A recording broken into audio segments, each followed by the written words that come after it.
When you begin to see the narcissist for what they truly are, the dynamic changes immediately. Before that moment, they operate under the assumption that they are invisible in their manipulation, that the world, and especially you, are blind to the patterns they repeat. But once you begin to identify those patterns, once you've read enough, seen enough, experienced enough to call the behavior what it is, everything in their world begins to crack, and the narcissist can sense it.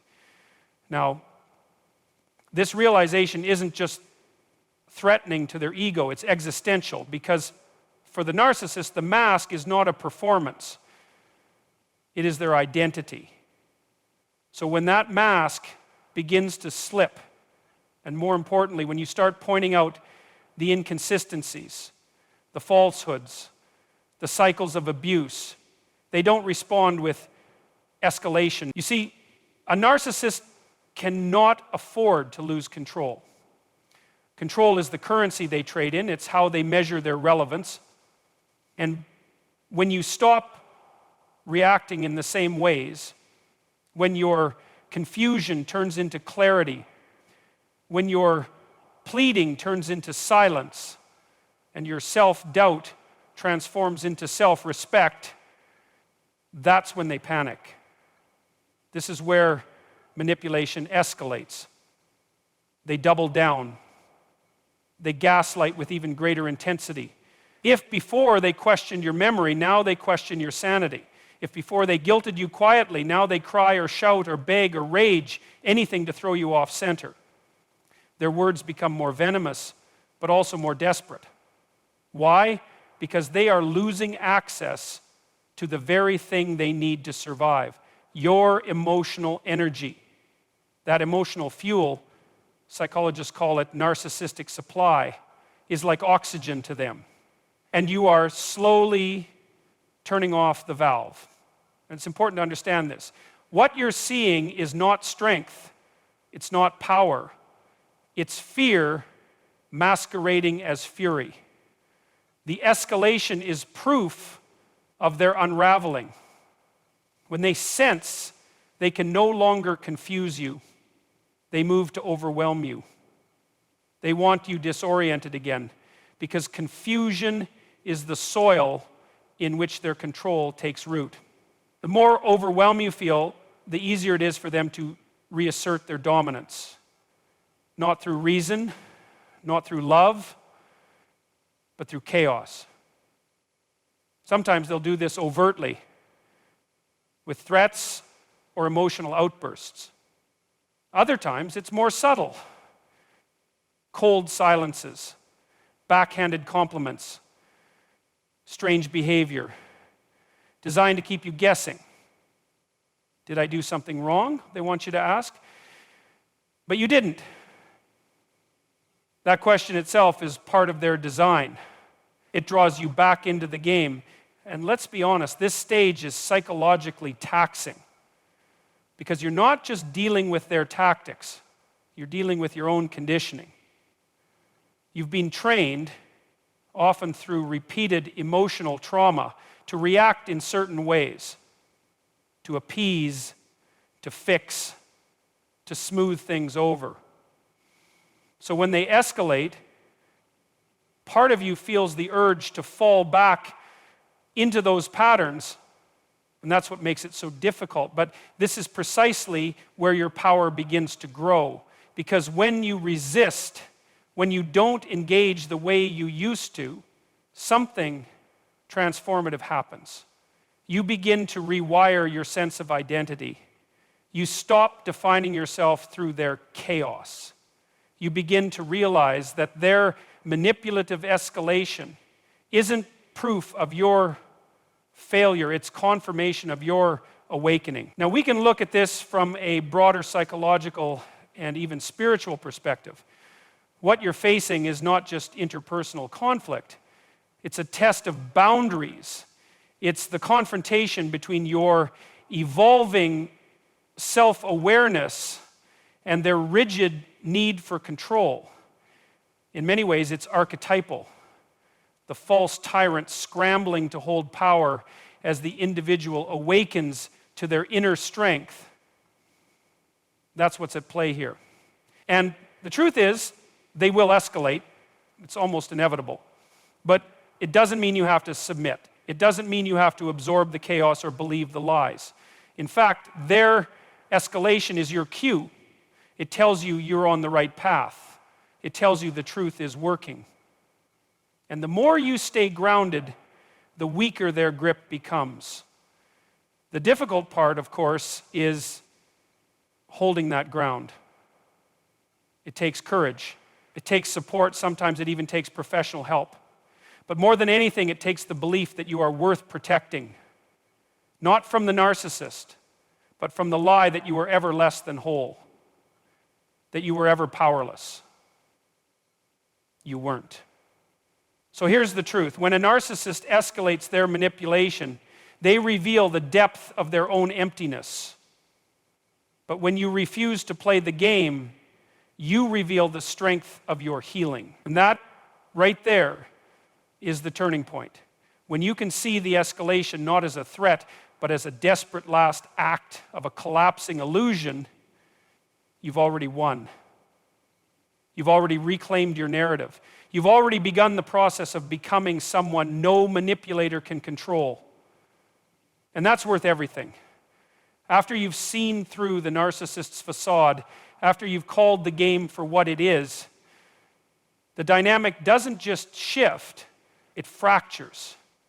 And in that fracture, the narcissist doesn't seek healing, they seek narrative control. Because for them, the story always has to serve one purpose: protecting the false self they've carefully constructed. And one of the most insidious ways they attempt to do that is by slipping into the role of the victim. Now, this is important, because at first glance, it looks like a complete reversal. The same person who gaslit you, minimized your pain, blamed you for everything, that same person suddenly begins to appear fragile, misunderstood, wounded, alone. And it's jarring, emotionally destabilizing even, because part of you, especially if you're an empath, wants to respond, wants to care, wants to save. But that's the trap. The narcissist knows this. They know exactly how empathy works. They've studied you not because they love you, but because they needed to know how to manipulate you. So when the usual tactics, shaming, blaming, stop working, they don't give up. They evolve. They switch strategies. Look what you've done to me, they say. I'm hurting too, they whisper. You're abandoning me, they cry. And suddenly, you're not dealing with a tyrant anymore. You're dealing with a victim, or so it seems. But what's actually happening here is something far more calculated. It's not vulnerability, it's weaponized helplessness. And the motive behind it is the same as it's always been: control. Now, from a psychological perspective, this strategy exploits one of the most deeply embedded mechanisms in human beings: the instinct to protect the weak. Particularly in those raised in dysfunctional environments, this instinct can override rational thinking. You begin to doubt your progress. You question your clarity. You wonder if maybe, just maybe, you were too harsh, too cold, too quick to judge. That flicker of doubt, that's exactly what they're looking for. Because once it appears, they can step back in, regain emotional access, and restore the imbalance of power. It's also worth noting that this behavior often extends beyond the private relationship. The narcissist doesn't just play the victim with you. They begin rewriting the story for others as well. Friends, family, social circles. Suddenly, you're the aggressor, you're the unstable one, the cold one, the ungrateful partner, the unreasonable child, the unreliable friend. They smear your name not because they want justice, but because they want allies. They want to isolate you so that their version of reality becomes the dominant one. This is how they preserve their illusion. If they can convince enough people that they're the wounded party, they can dismiss the truth as bitterness. They can avoid introspection by deflecting accountability. And they can keep cycling through relationships, taking what they need, discarding what they don't, and never confronting the emptiness inside them. But here's the crucial point.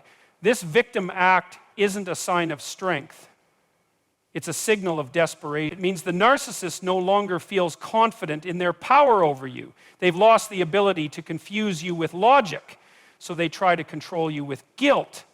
And guilt is a potent weapon, especially against people who are naturally empathetic, conscientious, or spiritually inclined. So how do you respond to this?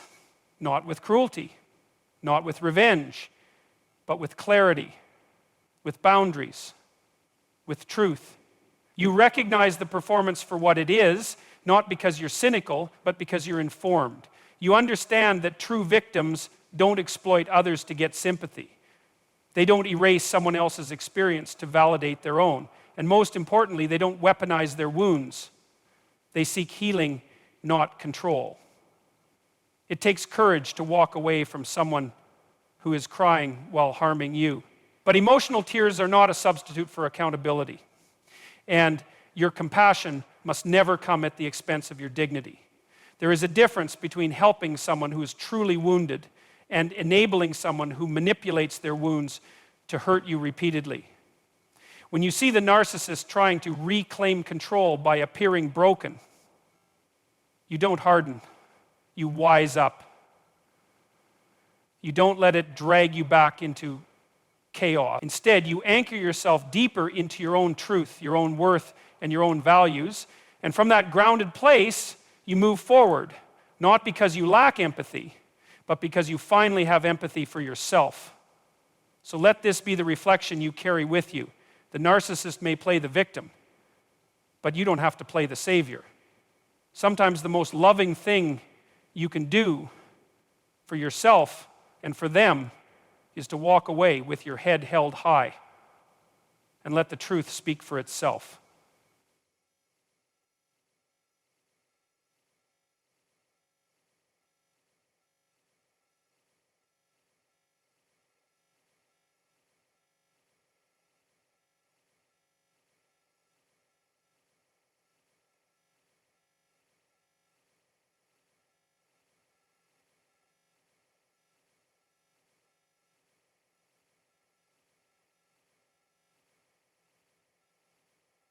One of the most overlooked dynamics in the aftermath of seeing through a narcissist is what happens when they realize their emotional grip on you is slipping. This is when they don't retreat, they escalate. Because for them, your emotional reactions are a kind of currency. As long as they can make you feel angry, confused, guilty, ashamed, they can still access power. And so when they sense they're losing influence, they don't apologize. They provoke. This isn't random. It's deeply calculated.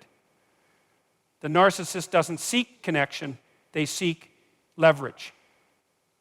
They study your triggers. They remember the things that make you explode, the insecurities that make you shrink, the words that cause you to spiral. And when they need to reestablish control, they weaponize that knowledge. They press the button and wait, not out of curiosity, certainty that you'll respond the same way you always have. Because if they can make you lose control, they win. Not because they solved anything, but because they pulled you back into the game. And here's where it gets psychologically complex. Because many people, especially empaths and survivors of long-term manipulation, don't immediately recognize this for what it is. You feel attacked, so you defend. You feel insulted, so you explain. You feel guilted, so you justify. And in doing so, you unknowingly re-engage. You give them exactly what they want, your emotional attention. But when you step back and observe this from a higher perspective, it becomes clear. What's happening isn't a real conversation, it's a power ritual. It's about dominance, not dialogue. The narcissist doesn't want to resolve the conflict. They want to remain at the center of your emotional world because attention, even negative attention, is still a form of validation for them. It proves they still matter, that they still have access, that your peace still depends on their chaos. Now, this is where many people ask, but why? Why would someone who claims to love you intentionally hurt you just to get a reaction? And the answer is disturbing but necessary. Because for the narcissist, love isn't about nurturing, it's about possession. And in their world, if they can't have your devotion, they'll settle for your distress. If they can't be admired, they'll settle for being feared. If they can't be seen as right, they'll provoke you until you look wrong. It's not maturity, it's manipulation wrapped in emotional warfare. This behavior often masquerades as concern or confusion. They'll say things like, "I just want to talk," or "Why are you being so dramatic?" But these phrases are not rooted in sincerity. They're designed to disarm you, to lure you back into the ring. And the moment you raise your voice, cry, or defend yourself, they point and say, "See, you're the problem." It's gaslighting disguised as discussion. It's domination disguised as concern. And that's what makes this tactic so psychologically damaging.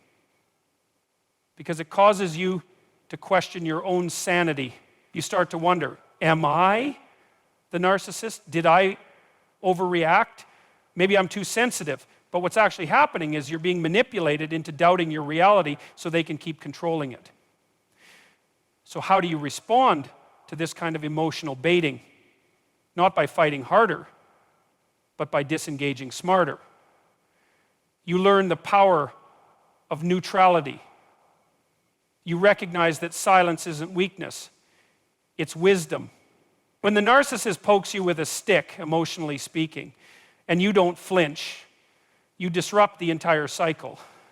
You become unpredictable. And that unpredictability terrifies them. Because narcissists don't thrive in truth, they thrive in control. And when they can't control your emotions, they lose access to your energy. It takes incredible strength to remain calm in the face of emotional provocation. It requires you to regulate your nervous system, to trust your perception, and to prioritize your peace over the illusion of being understood by someone who never intended to understand you. But make no mistake, this kind of emotional discipline is a form of self-respect. It's how you reclaim the power they tried to hijack through chaos. And here's what's beautiful. The more you practice this, the less reactive you become. The less reactive you become, the more perspective you gain. And the more perspective you gain, the more immune you are to their games. They will try everything: insults, guilt, charm, lies. But nothing works on someone who no longer needs their approval or fears their rejection. So if you're at that point in your healing journey where the narcissist is still trying to provoke you, understand this. They're doing it because they've already lost control. They just haven't accepted it yet. Don't give your energy away to someone who only values it as a means of control. Let their chaos be theirs. And let your peace be sacred. Because every time you choose your inner stability over their emotional bait, you grow stronger and they grow weaker. That's not cruelty. That's freedom.